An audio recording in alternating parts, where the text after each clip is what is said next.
Hey, thank you so much for joining me today. We're going to be continuing on in our weekly Bible study looking at the book of Proverbs.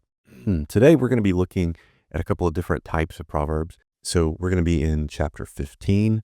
And, we're actually going to start with chapter 15, verses 1 and 2, because they sort of deal with the topic that we talked about this past Sunday with Pastor Brian. And so we're going to start there, and then we're going to skip down to a different type of proverb called a better than proverb. And we're going to look at how that really works and that example, and then how we would apply that to our life. So let's go to Proverbs chapter 15 now. Proverbs 15, 1 and 2. A gentle answer deflects anger, but harsh words make tempers flare. The tongue of the wise makes knowledge appealing, but the mouth of a fool belches out foolishness. And so these are what we would call contrasting parallelism within Hebrew proverbs. And so it's simple, it's here's the first line and then but or in another circumstance kind of thing. And so in this case, it's contrasting two types of approaches. So we have a gentle answer, which can deflect anger, and the tongue of the wise that makes knowledge appealing.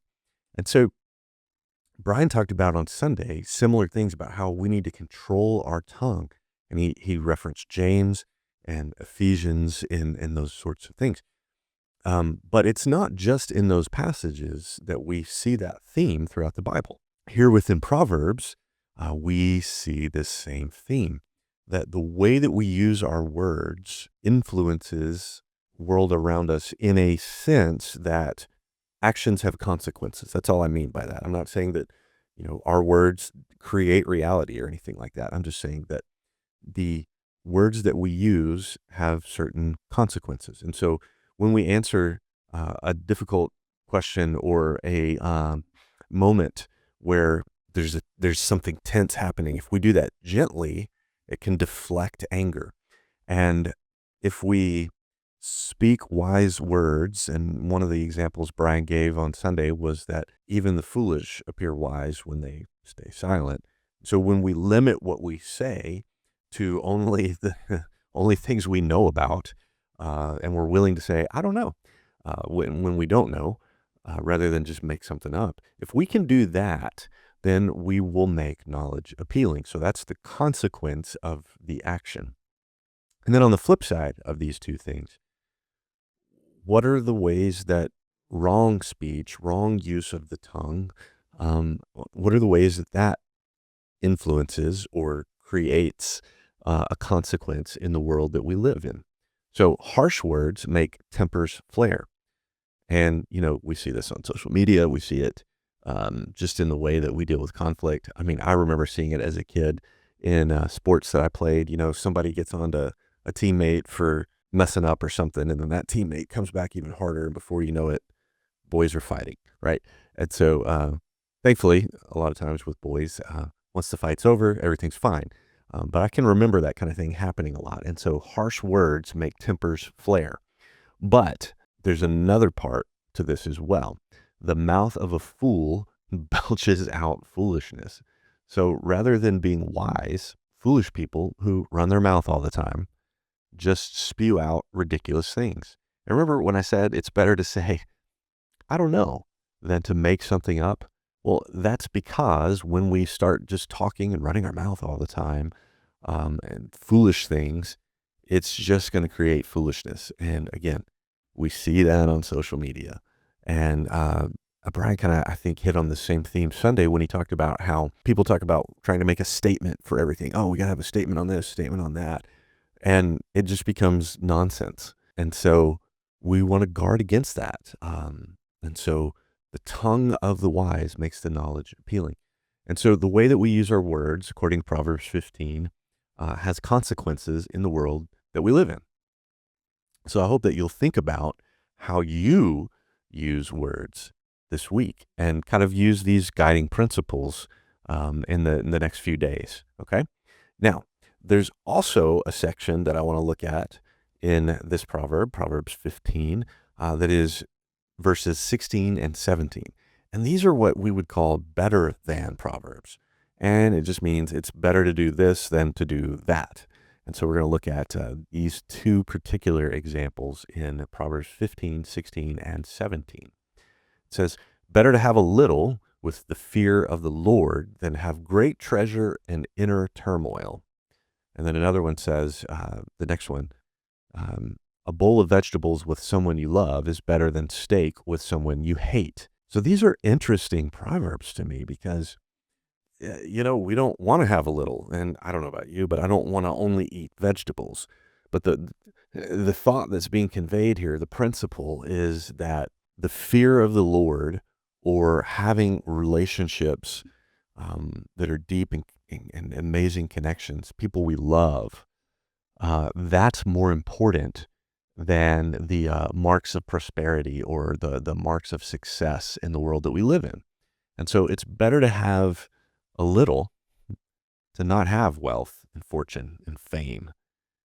It's better to have little with the fear of the Lord than to have all these markers of success or whatever it may be with inner turmoil.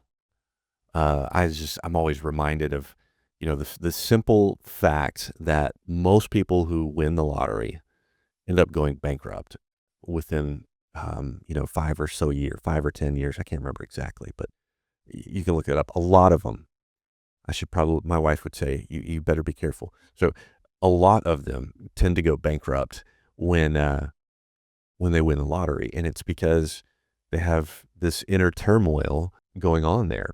Another way you see that is when you ask people how much money would be enough, it's always, no matter how much money they have, it's always more than what they currently have. And so there's this inner turmoil that can happen when we have a lot, but also it's better to have very little with the fear of the Lord and contentment than to have a lot and that inner striving turmoil, because fortune can't create peace the way that the fear of the Lord can. And then verse 17 talks about a bowl of vegetables with someone you love is better than steak with someone you hate. And man, I love a good steak, but it's better to have a simple meal that's, just enough to kind of hold you over to the next meal. It's better to have that with someone you love than to have an extravagant steak from, I don't know, pick your favorite steak place. It's better to have a simple, not great meal with someone you love than to go to that wonderful steak place with someone that you hate. And that one you probably can pretty quickly agree with, that the company you have, you would rather it be people that you love and good relationships rather than the people that you just can't stand being around. And so in this case, it's better to have good relationships than to have good meal or the marks of prosperity, right? And so that's kind of the point in these two particular proverbs. And that's sort of how you interpret these better than proverbs. So you want to look for that guiding principle and then try to think about what that is and how that would apply to your own life. And so I hope that you'll, using these principles, prioritize good relationships, both with the Lord and with other people, rather than the temporal things like, what kind of food you have or how much money is in your bank account. And so that's the second principle that we looked at today. The first one was, the words that we use bring certain consequences. And so use wise, careful words rather than speaking about everything in a foolish manner. And so I hope that those two guiding principles can help you today and in the coming days. And so I encourage you to think about that today and how that would apply in your specific circumstance, whether it's at the home that you live in with family, or maybe it's with coworkers, or maybe it's just in the way that you use social media. And so I hope that that's helpful for you. I'd love to talk more with you about Proverbs sometime. You can email me, justin@greenwood.church, or you can come find me on Sunday, probably over at the information desk or somewhere in that area. I'll see you next week. Bye.